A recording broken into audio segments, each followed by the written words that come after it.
Pernahkah kamu belajar dari seorang guru, tapi kamu sulit memahami apa yang disampaikan oleh guru tersebut? Sedangkan materi yang sama bisa kamu pahami ketika diajarkan oleh guru yang lain. Atau kamu mungkin pernah diskusi dengan seseorang, tapi kata-kata yang disampaikannya seperti muter-muter atau bahasanya terasa terlalu berat, sehingga isi gagasannya sulit dimengerti. Lalu, buat kamu para pendidik, para guru, atau siapapun yang berhubungan dengan pendidikan anak, pernahkah kamu berpikir bahwa pengajaran yang kamu berikan kepada anak-anak memudahkan mereka untuk menghafal dan memahami suatu materi? Apakah sesi belajar bersama denganmu menjadi suatu momen yang selalu ditunggu dan tidak pernah membosankan karena pembawaanmu yang menarik? Dan apakah nasihat yang kamu utarakan pada mereka memberikan dampak pada hati dan jiwa mereka? Karena tentu dalam pendidikan kita ingin anak-anak yang kita berikan pengajaran mengingat apa yang kita sampaikan, antusias di dalamnya, dan merubahnya menjadi pribadi yang lebih baik dalam berbagai hal. Apalah arti seorang guru ketika setelah berlalunya waktu tidak ada yang berubah pada anak-anak didikannya, tidak ada hati yang disucikan, tidak ada jiwa yang berubah jadi lebih baik, tidak ada ilmu yang dipahami, atau juga tidak ada apapun yang diingatnya. Padahal Allah berfirman, "Qul hal yastawil ladzina ya'lamuna wal ladzina la ya'lamun, innama yatadzakkaru ulul albab." Katakanlah, apakah sama orang-orang yang mengetahui dengan orang-orang yang tidak mengetahui? Sebenarnya hanya orang yang berakal sehat yang dapat menerima pelajaran. Quran Surat Az-Zumar ayat 9.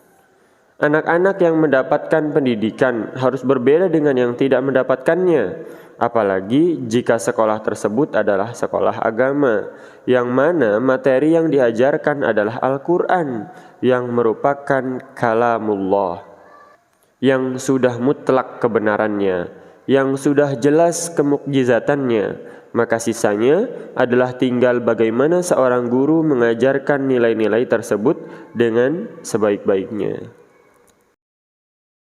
Sebagian guru lalu mempelajari metode-metode pengajaran yang baik, ditambah juga mempelajari tentang jiwa dan pikiran manusia. Namun ada sebagian juga yang mengabaikan untuk mempelajari ini. Maka di sini saya mengajak para guru untuk memperhatikan urusan ini serius dan juga akan membagikan beberapa metode terbaik dalam mengajarkan ilmu. Apa metode terbaik? Memang metode apa dan apa jaminannya? Oke, yang akan aku bagikan ini tentu bukan metode yang umum dipelajari dari ahli-ahli dari timur maupun dari barat. Tapi metode ini aku sarikan dari guru terbaik sepanjang masa yang karyanya dapat kita saksikan dalam catatan sejarah maupun dengan mata kepala langsung buktinya hingga kini, yang telah mengubah banyak manusia hingga kini, yang tidak ditemukan dari dirinya selain kebaikan. Yap, dialah Rasulullah Sallallahu Alaihi Wasallam. Selain yang diajarkannya adalah wahyu, semua yang beliau katakan dan perbuat juga senantiasa dibimbing oleh wahyu. Jadi ya sudah pastilah metode beliau adalah metode yang terbaik. Apalagi sebagai guru muslim di sekolah Islam, rasanya wajib sekali untuk menyimak ini dengan serius. Nah, dalam pengajarannya, Rasulullah memilih metode yang paling baik dan tepat, paling berpengaruh terhadap jiwa murid-muridnya, paling pas dengan pemahaman dan pikiran mereka masing-masing, paling menguatkan ilmu di dalam ingatan mereka, dan paling banyak membantu mereka dalam kehidupan. Jika kita menelaah hadis-hadis beliau, maka kita akan melihat bahwa beliau mewarnai sabdanya kepada para sahabatnya, yang dalam hal ini adalah murid-muridnya, dengan berbagai macam cara. Terkadang beliau menjadi orang yang bertanya, terkadang juga menjadi yang menjawab.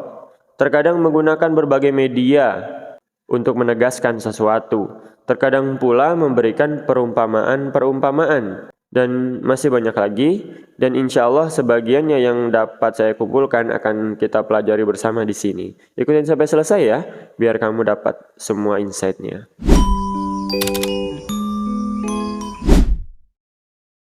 Untuk metode yang pertama ini, saya mau kasih pendahuluan.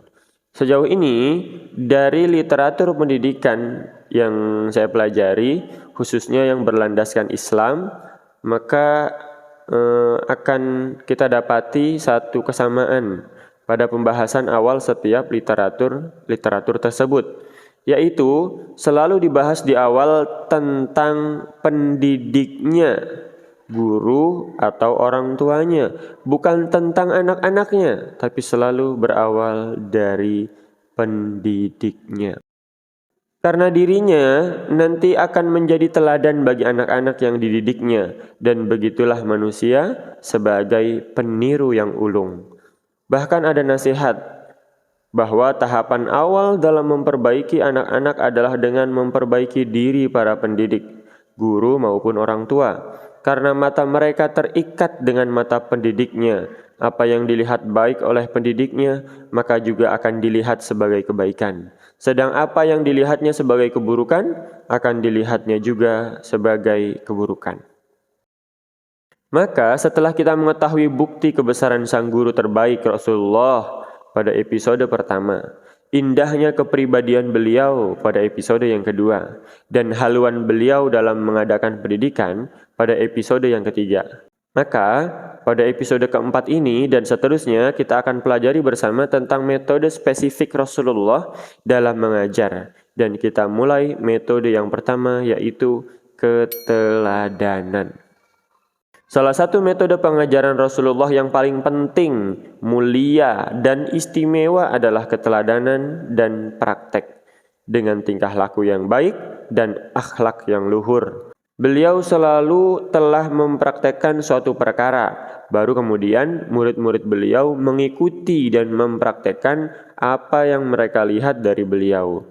Bahkan Allah juga menegaskan, kalau bahasa zaman sekarang, Allah memberikan endorse tentang utusannya yang mulia ini dalam Quran surat Al-Ahzab ayat 21. Laqad kana lakum fi Rasulillahi uswatun hasanah liman kana yarjullaha wal yawmal akhir wa dzakarallaha katsira. Sesungguhnya telah ada pada diri Rasulullah suri tauladan yang baik bagi kalian, yaitu bagi orang-orang yang mengharap rahmat Allah dan kedatangan hari kiamat, dan dia banyak menyebut nama Allah. Kalau ada manusia yang bilang bahwa Rasulullah adalah teladan yang baik, maka dia mungkin salah menilai sesuatu. Tapi kalau sudah Allah yang maha mengetahui setiap yang lahir dan yang batin sudah bilang bahwa Rasulullah adalah teladan yang baik, seharusnya tidak ada lagi keraguan padanya. Jadilah beliau teladan bagi umatnya dalam akhlak, perbuatan, dan setiap keadaan. Nah, metode ini juga tidak diragukan merupakan metode yang lebih kuat dan lebih berpengaruh di dalam hati, lebih cepat dipahami dan dihafal, juga lebih menarik untuk ditiru daripada pengajaran dengan perkataan dan penjelasan. Metode teladan dan praktek ini juga adalah metode pengajaran yang terasa alami, di mana seorang guru selangsung itu dalam memberikan contoh atau praktek kepada muridnya melalui peragaan dari dirinya sendiri. Contohnya, pada peristiwa perjanjian Hudaybiyah, Rasulullah menandatangani sebuah perjanjian dengan kafir Quraisy. Kemudian beliau memerintahkan para sahabatnya untuk bertahallul, ihram, dan menyembelih hewan kurban mereka. Namun mereka para sahabat berlambat-lambat dari melaksanakan perintah tersebut karena mereka menganggap perjanjian itu tidak menguntungkan bagi kaum muslimin dan meyakini bahwa perang saat itu pasti lebih baik. Kalau mau tahu lebih lengkap tentang kisah perjanjian Hudaybiyah, silahkan pelajari lebih lanjut sendiri ya. Kemudian Rasulullah menemui istrinya Ummu Salamah. Beliau mengabarkan istrinya bahwa para sahabatnya mulai menyelisihi perintah beliau. Ummu Salamah memberikan nasihat, masukan agar beliau mencukur kepala dan menyembelih hewan kurban beliau. Pasti mereka akan mengikuti perintah beliau. Rasulullah pun melakukan masukan dari istrinya tersebut. Ketika para sahabat melihat Rasulullah menunaikan hal tersebut, mereka segera bangkit dan menyembelih hewan kurban mereka, lalu sebagian mereka mencukur rambut sebagian yang lain. Pada kondisi ini para sahabat merasa berat untuk bertahallul sebelum melakukan manasik, maka pengajaran dengan praktek menjadi lebih kuat dampaknya daripada penjelasan dengan kata-kata. Sebelum lanjut, sambil kita coba memeriksa pengajaran yang kita jalani saat ini. Mungkinkah kita saat ini mengalami kelelahan yang berlebih dalam mendidik anak-anak dengan kata-kata hingga berbusa, namun anak-anak masih saja dalam penyimpangannya? Mungkinkah kita melupakan metode yang sangat mudah ini, yaitu dengan memberikan teladan dan praktek secara langsung? Bahkan ada seorang raja pada zaman Rasul yang memeluk Islam karena mengetahui keteladanan yang ada pada diri Rasul. Ketika Nabi mengutus Amru bin As, sahabatnya, kepada Al-Julanda, Raja Oman, untuk mengajaknya masuk Islam. Setelah diberikan ajakan oleh Amru bin As, Al-Julanda berkata, "Orang ini telah menunjukkan kepadaku seorang nabi yang ummi, bahwa beliau tidak memerintahkan kepada suatu kebaikan pun, melainkan dialah orang yang pertama mengerjakannya.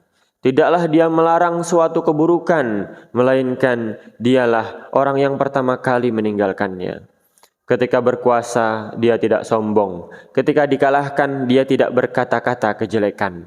Dia selalu menepati perjanjian. Maka dari itu saya bersaksi bahwa dia benar-benar seorang nabi." Dari dua kisah barusan saja sudah sangat menunjukkan bahwa metode pengajaran beliau melalui teladan dan praktek merupakan cara yang paling menonjol dan paling banyak digunakan dalam petunjuk pengajaran beliau. Dan bayangkan juga kebalikannya. Bagaimana jika ada seorang guru yang memerintahkan murid-muridnya kepada kebaikan, namun guru tersebut meninggalkan kebaikan itu? Atau guru yang melarang sebuah keburukan, namun sang guru masih lazim melakukan keburukan itu? Apakah perintah dan larangan guru tersebut akan ditaati oleh murid-muridnya? Bahkan, apakah masih tersisa wibawa dan kemuliaan seorang guru pada dirinya di mata murid-muridnya? Agar lebih jelas lagi, maka sebaiknya kita perhatikan beberapa contoh berikut tentang bagaimana Rasulullah menggunakan metode ini dalam pengajarannya berdasarkan riwayat-riwayat hadis yang ada. Contoh pertama, dari Jabir bin Abdullah. Suatu hari Rasulullah mendatangi para sahabat yang sedang berada di masjid. Lalu beliau menemukan di arah kiblat ada dahak. Jorok ya, di masjid ada dahak. Beliau pun menggosoknya sendiri dengan tandan kurma yang beliau bawa. Perlu diketahui juga, Masjid Nabi dulu tidak seperti masjid-masjid saat ini ya, yang sudah beralaskan keramik atau bahkan yang lebih baik dari itu. Masjid Nabi dulu masih beralaskan tanah dan kerikil. Lanjut. Lalu Nabi menghadap kepada kami dan bersabda, "Siapa di antara kalian yang ingin Allah berpaling darinya?" Kami semua tertunduk. Lalu beliau bertanya lagi dengan pertanyaan yang sama hingga 3 kali. Kami menjawab, "Tidak ada seorang pun dari kami yang menginginkan itu, wahai Rasulullah." Beliau melanjutkan, "Salah seorang di antara kalian, jika berdiri sholat, maka sesungguhnya Allah ada di hadapannya. Karena itu, janganlah meludah ke arah depan atau kanannya. Hendaklah dia meludah ke kiri di bawah kaki kirinya. Jika tidak bisa menguasai diri, maka hendaknya melakukan dengan bajunya seperti ini." Kemudian beliau mencontohkan, meletakkan baju beliau pada mulut beliau dan menggosokkannya. Lanjut beliau, "Bawakan padaku abir," yaitu salah satu jenis parfum. Lalu ada seorang pemuda yang membawakannya kepada Rasul. Rasulullah mengambilnya dan mengoleskannya pada pangkal tandan kurma yang dipenggangnya, lalu menggosokkannya pada bekas dahak tadi.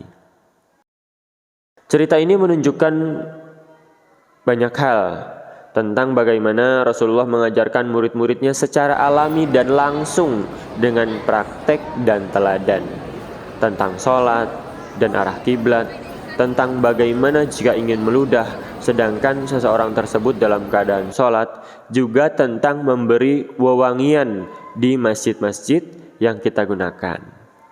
Contoh kedua, dari Sulaiman bin Buraidah, dari ayahnya dia bercerita bahwa ada seseorang bertanya tentang waktu sholat. Uniknya, Rasul tidak menjelaskan dengan teori kapan saja itu waktu sholat dan rentang waktunya, melainkan beliau bersabda, "Salatlah bersama kami 2 hari ini." Ketika matahari tergelincir, beliau memerintahkan Bilal. Bilal pun azan. Lalu beliau memerintahkannya untuk iqamah salat zuhur. Setelah itu, beliau memerintahkan Bilal untuk iqamah salat asar ketika matahari masih meninggi putih cemerlang. Kemudian beliau memerintahkannya untuk iqamah salat maghrib ketika matahari sudah menghilang, tenggelam di sebelah barat. Kemudian memerintahkannya iqamah salat isya ketika mega merah telah sirna. Kemudian beliau memerintahkannya untuk iqamah salat subuh ketika terbit fajar. Pada hari kedua, beliau memerintahkan Bilal agar mengakhirkan iqamah salat zuhur hingga cuaca agak dingin agar nyaman. Kemudian beliau mengerjakan sholat asar ketika matahari masih tinggi. Beliau mengakhirkan waktu sholat asar itu lebih dari waktu sehari sebelumnya. Beliau mengerjakan sholat maghrib sebelum mega merah menghilang. Beliau mengerjakan sholat isya setelah sepertiga malam berlalu, dan sholat subuh ketika fajar telah merekah. Kemudian Rasulullah bertanya setelah 2 hari itu, "Di manakah orang yang bertanya tentang waktu sholat kemarin?" Laki-laki itu menjawab, "Saya wahai Rasulullah." Waktu sholat kalian, Rasulullah lanjutkan, adalah antara waktu yang telah kalian lihat sendiri, antara hari yang pertama kemarin dan hari yang kedua saat ini. Jadi Rasul di hari yang pertama sholat di awal waktu, hari yang kedua sholat di penghujung waktunya. Nah, di antara waktu itulah Rasul ingin menunjukkan, di waktu itulah kalian memiliki rentang waktu untuk sholat wajib 5 waktu. Cerita ini menggambarkan bagaimana sang guru memberikan penjelasan melalui praktek perbuatan. Cara ini merupakan metode penjelasan yang paling maksimal, yang manfaatnya bisa didapat yang bertanya dan juga orang selainnya. Di sini, Rasul mengakhirkan penjelasan hingga waktu yang dibutuhkan. Indah sekali bukan? Bukankah itu lebih mudah diingat oleh manusia? Oke, lanjut ke contoh yang ketiga. Hadis dari Amru bin Syu'aib, dari ayahnya, dari kakeknya. Ada seorang bertanya kepada Rasulullah tentang cara bersuci. Maka Rasulullah minta diambilkan air dalam bejana, lalu beliau membasuh kedua telapak tangannya 3 kali. Lantas membasuh wajahnya 3 kali. Kemudian membasuh kedua lengannya 3 kali, selanjutnya mengusap kepala dan memasukkan 2 telunjuk pada kedua telinganya, mengusap bagian luar kedua telinga beliau dengan kedua ibu jari dan bagian dalam kedua telinganya dengan kedua jari telunjuk. Kemudian membasuh kedua kakinya 3 kali, 3 kali. Kemudian beliau bersabda, "Beginilah cara berwudu. Siapa yang menambahi atau mengurangi dari yang seperti ini, maka dia telah berbuat kejelekan atau kezaliman." Nah, begitulah Rasul mengajarkan praktek berwudu kepada murid-muridnya. Apalagi untuk amalan seperti berwudu, rasanya akan sulit, sangat sulit jika hanya diajarkan dengan penjelasan kata-kata. Tidak hanya dalam berwudu, Rasul juga pernah mengimami orang-orang dengan posisi beliau di atas mimbar. agar semua orang bisa melihatnya sholat, sehingga belajar tata cara sholat dari gerakan-gerakan beliau yang dengan nyata dapat dilihat dengan mata.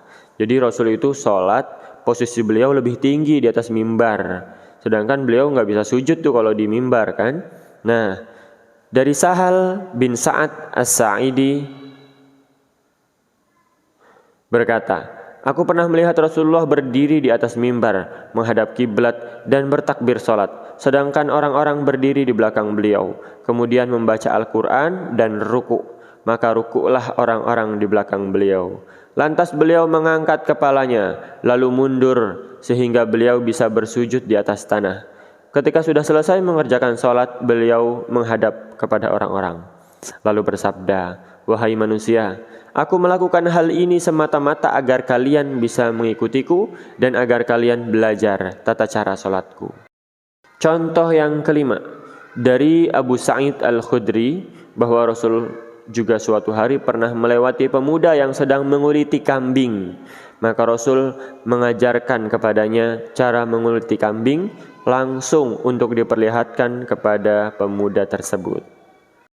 Nah, itulah 5 contoh berdasarkan hadis bagaimana Rasul mengajarkan murid-muridnya, para sahabat, dengan metode teladan dan praktek. Dan ternyata itu banyak sekali akan kita temukan dalam hadis-hadis Rasulullah Shallallahu Alaihi Wasallam. Ini hanya contoh kecil saja untuk menggambarkan dan memperkaya referensi kita para guru untuk memberikan pendidikan yang terbaik untuk anak-anak. Seorang pakar pendidikan Islam, Profesor Dr. Abdul Karim Bakar, dalam bukunya menuliskan bahwa lingkungan adalah segalanya. Lingkungan yang dimaksudnya adalah lingkungan dan setiap unsur yang berperan pada pendidikan seorang anak, di mana anak-anak mengambil teladan. Ketika para sahabat ditetapkan menjadi generasi terbaik yang paling mulia, maka di antara sebabnya adalah lingkungan dan teladan mereka adalah Rasulullah sebagai manusia yang terbaik. Ketika teladannya adalah manusia terbaik, maka mereka pun meniru manusia terbaik. Setidaknya akan menjadikan mereka mendekati sosok manusia terbaik tersebut. Mudahnya begini. Jika kita ingin anak-anak melakukan sebuah kebaikan, maka lakukanlah lebih dulu serta istiqomah di dalamnya. Jika kita ingin anak-anak meninggalkan sebuah larangan akan keburukan, maka jauhi larangan itu lebih dulu. Jika ingin anak-anak rajin membaca, maka rajinlah membaca dan tampillah di hadapan mereka. Jika ingin anak-anak disiplin dalam setiap aktivitasnya, maka tunjukkan kedisiplinan itu dalam diri kita. Dan masih banyak contoh selanjutnya yang bisa kita lakukan dengan metode teladan dan praktek. Dan itu lebih mudah dan tentu tidak melelahkan, dan yang pasti hasilnya mudah-mudahan lebih baik. Alhamdulillah, semoga bermanfaat. Sampai jumpa di episode yang kelima tentang metode Rasul dalam mengajarkan murid-muridnya.